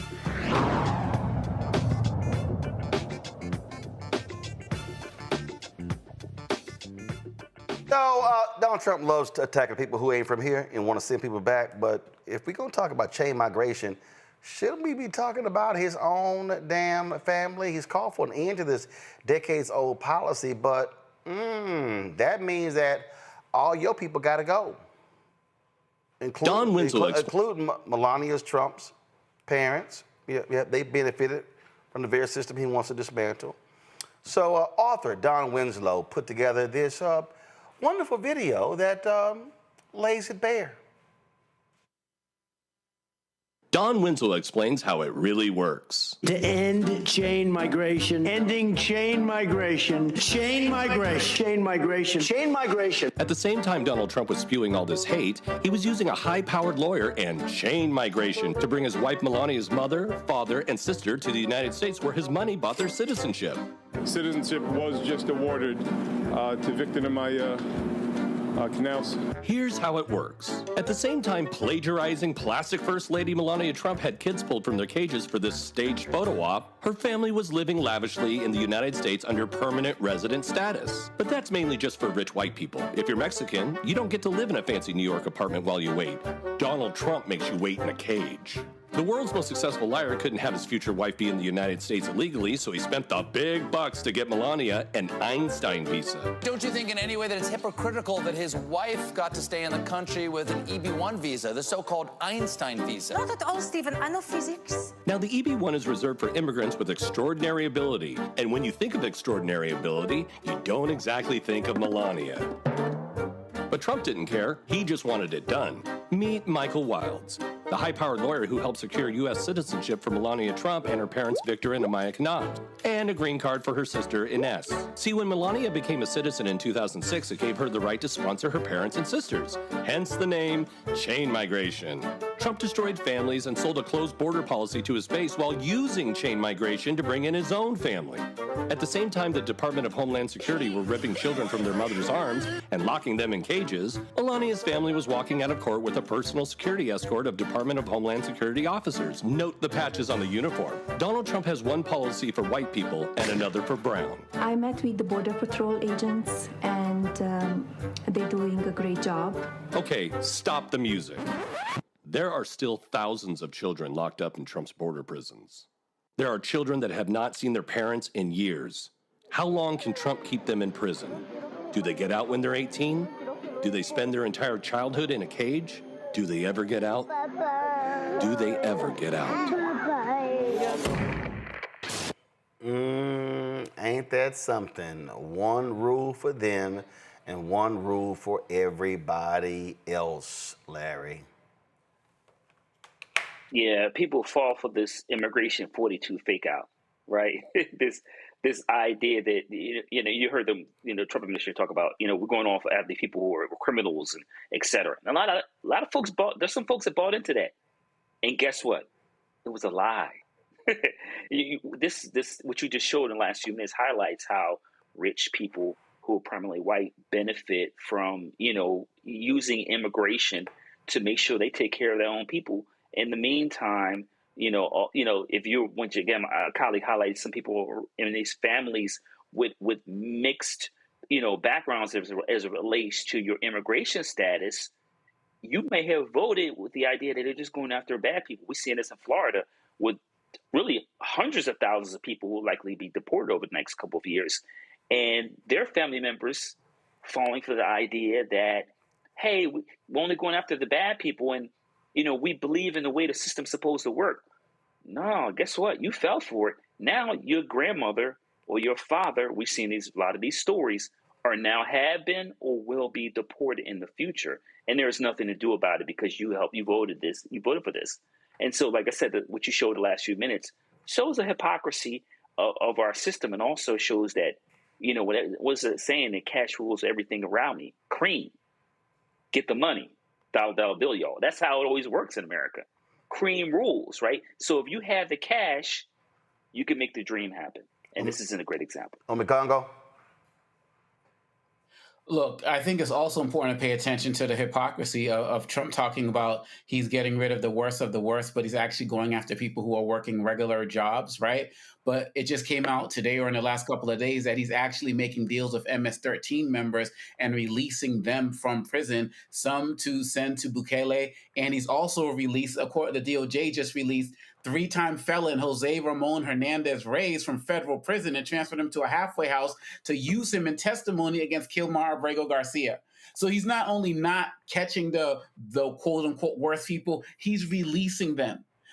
So everything he's doing, from the people who have the least influence to the people at the higher levels with the Melania Trumps of the world, it's all hypocrisy. It's all a ruse. And people just don't care, white folks in these rural areas, because he's giving them the red meat that they need, which is the deporting and the grabbing up of brown and black people, now coming for Haitians as well, on the streets. And they got their popcorn out and they're being entertained by that. They're not seeing how he's doing exactly what LBJ said, giving them someone to look down on so to empty their pockets, and their pockets as their love and their influence for this man. It's a complete ruse, a complete hustle, and they are at one point are going to realize that they're being hustled. But right now, he's winning with them, and that's all that matters with him. Michael. Yeah, Congo is absolutely correct. New York Times has the story from the day. Trump's task force seeks to drop some MS-13 cases while pursuing Abrego Garcia. And just a few days ago, Representative Jasmine Crockett, a House committee, she brought up the fact that somehow Melania Trump qualifies for an Einstein visa. There's nothing Einstein about Melania Trump. I'm here to tell you. Okay, so we see now, if Donald Trump wants to go after the worst criminals, why did he give a pardon to 1,500 people involved in the January 6th insurrection? Hundreds of them have been convicted or pled guilty. Many of them have felonies, but he said he wants to go after the worst people. But you have people who stormed the Capitol and assaulted over 140 police officers, and you gave them a pardon. Okay, so now this is how corrupt this administration is. This is how evil and corrupt Donald Trump is. So this is why we have to fight this. This is why elections have consequences. Indeed, and so I just need people just to understand just the reality that we are living in. All right, y'all, quick break. We come back. Fit, Live, Win. Back in a moment. This week on the other side of change. Mass incarceration, Trump administration is doubling down on criminalization, and how it is profitable. And there's something really, really perverse about saying that we need to put people in cages in order for other people to have jobs. Like, that is not how our economy should be built. Only on the other side of change on the Black Star Network. What's up? It's Sammy Roman. Hey, it's John Murray, the executive producer of the new Sherry Shepherd Talk Show. It's me, Sherry Shepherd, and you know what you're watching, Roland Martin Unfiltered.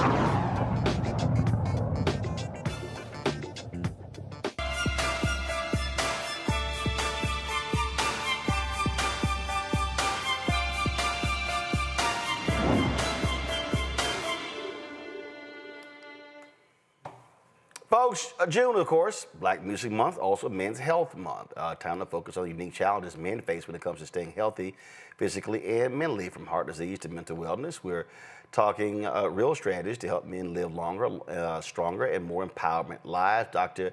Talia Brown is a board-certified emergency physician, also the force behind Trap Medicine, a game-changing program bringing health and healing to barbershops in our community. Dr. Brown joins us right now. Doc, glad to have you here. So explain Trap. Where did it start and what does it involve? Oh, it's a pleasure to be here. Barbershop-based health initiatives have been around, honestly, since like the late 70s or the 80s. It's a safe space for Black men, and we can talk about health and wellness in those spaces pretty easily. With Trap Medicine, this is an initiative by my brother, Jamil Lacey, where we go into barbershops and talk about health and wellness, specifically giving them resources, allow them to share their ideas around mental health, and lower that stigma and barrier between healthcare providers and the community. And so, first of all, how many places are you reaching, and are you having conversations or services being provided as well? Oh, yes. Typically in the Los Angeles and the Oakland surrounding areas, California specifically. But this model is something that exists in a lot of major cities in America, where we have different groups that are doing barbershop-based health initiatives to specifically reach Black men and boys. This is a group that typically gets overlooked and overshadowed in the healthcare ecosystem. And the potential risks to Black men and boys are significant enough for us to think about outreach in an unconventional fashion. All right, so what are the biggest things that jump out? Immediately, high blood pressure. If there's like two Black men standing together, the odds are that one of them has high blood pressure. And this is problematic because it can have effects to all the other organ systems. When we think about cardiovascular health, Black men are at an increased risk of having cardiovascular disease. If I spoke about diabetes, again, Black people in general tend to be more represented in this condition. And Black men, they get diagnosed later. They have worse complications because of it. And all of this can be somehow found in people who come to the barbershop. Our community members know about these conditions. We call it either the sugar or the pressure, but unfortunately, we don't have so many providers who look like those individuals able to reach them and break down some of those barriers. And so I'm constantly in the fight trying to make sure that Black men and Black boys are educated. All right, so we talk about high blood pressure. So let's do it. First of all, define that. What exactly is high blood pressure? What number should we be looking at? What range should we be in? So there's one number. Let's say it's 110/65. What is that first number? What is the second number? And what range should we be talking about? Yeah, so that you're really actually on point with that. The top number we want to be somewhere around 110, no more than 120, and that's the pressure that it takes to push blood around the body. That bottom number, 65, 70, no more than 80, is the amount of pressure that your body's like essentially fighting against to get the heart filled back up with blood. And the reason why this is important is really high blood pressure. That top number means that blood pressure is skyrocketing into very small vessels, like the ones that give blood supply to the brain. It can lead to strokes. It can lead to heart attacks when those same blood vessels feel like they're pushing plaques and they're blocking vessels that give blood supply to the heart. I just constantly tell brothers, first you have to know your numbers, right? You have to sit down at a pharmacy, a local pharmacy or a convenience store and sit in that machine and see what the numbers are. Give yourself a little bit of grace, because I think that sometimes we get anxious right when we're getting that blood pressure taken, and it might shoot up a little bit. But if it's consistently elevated, like 150s, 160s, this is problematic. And you might need to see a provider to be on medications or consider lifestyle changes, things like active lifestyle, like exercising 3 to 4 times a week for 30 minutes each time, changing your diet. I love fried foods. I had catfish last night. We can't always do these things, and we have to kind of modify the way that we eat. Those habits can lower those numbers as well. Oh, absolutely. And what's crazy to me is, and I've never understood this here. It is amazing to me, and I've been in places. I remember I was at a bank once, Friendship West Baptist Church in Dallas, and they were offering free blood pressure checks, and folks like, nah, I'm good, I'm busy. And I remember when I was at the church, I used to harangue people. I was like, yo, get over here and do this. And like, I'm always getting checks because my average is 110 over 65. And to your point about, your number, so I remember one time I had a sinus infection, and it was like 130. And it was like, hold up, what the hell? No, y'all run that shit back. And it was one of the nurses from Baylor College of Medicine, and that was one of the reasons. And so again, when you are consistently getting your number checked, then if it's 122, 128, I mean, again, probably the highest mine has ever been is about 130, 132 because of that sinus infection that I had. But that's why that's just huge. And so if all of a sudden, if you know what your number is, and then something crazy, you like, hey, hold up, let's run that back, because sometimes the cuff is all kind of different reasons. But it's crazy. But it's crazy to me, and I've stood there, and people will run from it, and I never forget. It was one Sunday. It was a mother. I think she had 2 or 3 kids. And I was just haranguing them. And so they stopped, and the young boy, they literally said, take him to the emergency room right now. It was his number. I was sitting right there. His number was crazy high. Eyes were red. And she's like, well, I'm going to go. I said, no, boo. You need to go to the emergency room right now so they can figure out, why is your son, and this kid wasn't even 10, 12 years old, and that blood pressure number was crazy high. And the people in the nurses ministry, they're actual nurses at the Baylor College of Medicine at Friendship West Baptist Church. So if you go in the hospital, you're going to see them too. Facts.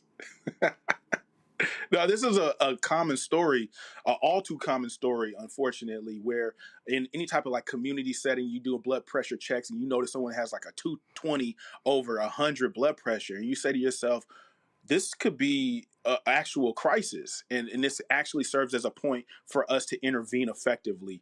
And I honestly, I get really worried when I see people and they look completely normal and their blood pressure is sky high. You're like, wait, that means you've been living like this for maybe 6 to 8 months to 2-3 years. And what does that say for your kidneys? What does that say for those small vessels in your fingers and your toes where you start to feel numb in the middle of the night? Like, all of these different things are related. And so I'm always on the hunt to tell people, like, we just got to know the number, just like you got to know your credit score, just like you have to understand how much money's in your bank account. This is a part of the basic hygiene of your life and your wellness. And so we should know those numbers like the back of our hand. Folks, we go to my panel for questions. Today we got 3 brothers here, so let's go right to them. Congo, you first. Let's do it. Thank you so much for your work, Dr. Brown. My question is, so much attention was paid to Black men and in the election, who they were going to vote for, blah, blah, blah. After the election, not so much. In the work that you're doing, are you seeing any mental health consequences of what's going on post-Trump, all the things that are talking about the trade and the tariffs? Are these conversations Black men are having in these spaces, and do you see it affecting their health? That's an excellent question. I think that you're right on both points. The first one being that first of all, mental health within the Black community, we treat it like, grandmother's couch. You're just supposed to see it. You're not really supposed to like approach it or sit down on it or touch it. It's this thing that we don't really understand well. And so we've done significant work in destigmatizing mental health and making sure that we own the fact that mental wellness is a part of our physical wellness, is a part of our future in general.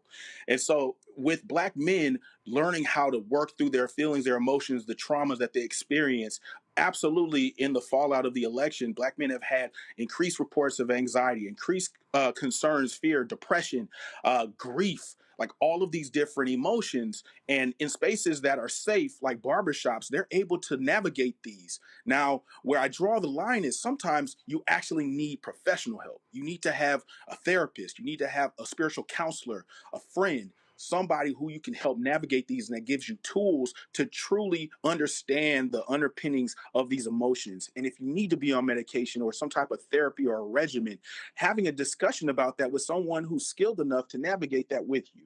But to be 100% honest, I think that there's clearly going to be more like an increase in these emotions and reports, because as men are being more comfortable with sharing, they're also experiencing these traumas at a greater degree. Larry. Yeah, Dr. Brown, thank you for all your work. And you talked about one of the things I want to talk about is relating to black men. And Roland has said it's great to have four black men on the panel. Collectively, let's talk about diseases, destigmatizing certain diseases for black men that disproportionately impact black men, like prostate cancer. How do we talk about, addressing these, like I said, the illnesses disproportionately impact black men, and destigmatize what it means to have something like prostate cancer, how to prevent it? Thank you for bringing that up. Black men are more likely to be diagnosed with and die from prostate cancer than their white counterparts. And I want to really want people to hear that. By the time that it's caught, by the time it's diagnosed, we have shorter life expectancies in general. And that now progresses those issues. The destigmatization of talking about prostate cancer and understanding prostate cancer has been like a lifelong challenge for a lot of primary care physicians who are tasked with making sure that men hit these specific surveillance markers. We don't have a ton of urologists. We don't have a ton of black urologists and black oncologists. And so now you're fighting against the identity element, where someone who might have a father who's black and has had this conversation before, or seen a family member, a grandfather, go through prostate cancer, can relate in the dialogue to get someone to the point where they want to be tested regularly, and also educate them about these things. What we've done to try to lower that barrier, that threshold, is make sure that they understand it's not the way that you once heard of it. Digital rectal exams have changed completely. The fact that we can do PSA tests, the fact that we can talk about different markers in the bloodstream that can help get early detection, that has changed the narrative a little bit. And then finally, making it popular, telling people like, hey, it's not just about, whether or not you're more savvy than the next man, but we really have to be there. We have to be here for children. We have to be here for grandchildren. And part of that means taking this one element extremely seriously. Michael. Dr. Brown, what are some of the most important tests that African-American men should have once a year, twice a year, whether it's being tested for diabetes, kidney disease, heart disease? We talked about the blood pressure, things like this, as well as prostate cancer. What are some of those different types of tests that we should focus in on? Certainly. I mean, this changes by age range, but in general, I tell everyone that they should know their basic numbers. Like your blood pressure is one thing that's very easy to access, so to speak, and you can know that and see what your ranges are. But your blood sugar range, your cholesterol, these numbers are all proxy indicators of general health. And if you have a concomitant medical issue, they're going to look at those numbers to figure out how much at risk you are for disease worsening, the disease progress worsening, and mortality. The other things that I think about are like colonoscopies. Brothers are not getting colonoscopies at the way that we should. We watched Chadwick Boseman die in his early 40s. And this is a brother who had more resources than all three of us on this phone combined in terms of having access to education, having access to financial resources, could get the best doctors, and it didn't change his outcome. So we need to have other people talking about this and encouraging brothers to get early screening. And if you have a first-degree relative that has colon cancer, that changes the entire equation for you. You should be getting screened a lot earlier than the numbers that we see, the 45 age range, the 42 age range that most people will talk about. Then we talk about prostate health. getting that PSA, making sure that antigen is being tested at the appropriate age range when the risk factors start to be there. But I think that it's also important for us to kind of step outside the box and look at things that are not specifically numbers. Like, how often are you checking in with somebody about your mental health? Do you have conversations about what it feels like to be anxious, what it feels like to have depression or go through grief? Because there's no clear number for this, but we can see all of those different systems affected by someone's desire to be around, desire to work out, desire to eat healthy. That's all changed when you take into those 3 or 4 things into factor as well. All right, then. Thank you. Doc, if folks want to get more information, where should they go? On social medias, I'm at Great Vision, GR8 Vision. I'm happy to answer questions. And again, thank you all so much for having me. Brother, you know what it is. Alpha Phi Alpha all day. All day, every day. Larry understands that. Poor little Michael, he doesn't. I had to let him know. Hey, we got doctors too. Blue Fire, we got doctors as well. Michael, you know this. Michael, you know this. And see, here's the crazy thing, Mike. I didn't even know he was frat. Every time we turn around, we gonna have doctors and entrepreneurs. We gonna have legal people, whatever. And it's like a consistent thing. They ended with by the odds alone. They ended with throwing the ice. So I mean, y'all just need to go ahead and accept you little poor little sigmas, you little incompetent kappas, and you prison-loving omegas. Y'all can't be near us. Sorry. Doc, we appreciate it. Good luck. Thank you so much, y'all. Shout out to Fort Valley State. I'm rocking their gear today on the show, so let me go ahead and stand up. So, again, Fort Valley State, appreciate y'all sending me the swag, so I'm rocking the show, rocking the shirt. Thanks, that's it, folks. Let me thank Michael, Larry, and Omikongo. I appreciate it. Tomorrow we'll pay tribute to one half of Yarborough and Peoples, and we'll talk about the passing of Mr. Yarbrough himself. Folks, that's it. Let me also thank all of y'all for watching our coverage earlier today of Moral Monday DC. If you missed it, we're going to be restreaming it. You can also check it out on our YouTube channel or Black Star Network app. And speaking of that, you want to support the work that we do, please join our Bring the Funk fan club. Your dollars make it possible for us to do the work that we do. You want to contribute via Cash App. This is the QR code right here. Click the Cash App button and continue to contribute. Check some money orders, make them payable to Roland Martin Unfiltered, and P.O. Box 57196, Washington, D.C. 20037-0196. PayPal's R Martin Unfiltered, Venmo RM Unfiltered, Zelle Roland at RolandSMartin.com, Roland at RolandMartinUnfiltered.com. Download the Black Star Network app. Apple phone, Android phone, Apple TV, Android TV, Roku, Amazon Fire TV, Xbox One, Samsung Smart TV. Be sure to get a copy of my book, White Fear, How the Browning of America is Making White Folks Lose Their Minds. Available bookstores nationwide. Get the audio version I read on Audible. Of course, we want you to get our swag. That's right. You can get our shirts, merchandise, our shirts right there. And go to rolandmartin.creator-spring.com. If you ordered product and you have not received it, send us an email so we can help expedite that. And of course, we also want you to support our Black-owned companies through shopblackstarnetwork.com. You see their products on display right here on my set, but you can also go to shopblackstarnetwork.com. Also, we want you to download the app Fanbase. And if you want to support them in their Series A fundraise, you can go there to go to starengine.com/Fanbase. Folks, that's it. I'll see you tomorrow right here, Roland Martin Unfiltered on the Black Star Network. And let your senator know how you feel about that big, ugly bill. Call them now. Whether they are Democrat or Republican does not matter. Does not matter. Say it again. Oh, gotcha. All right, folks, I got to go. I'll see you tomorrow. Holla! Time for Truth Talks.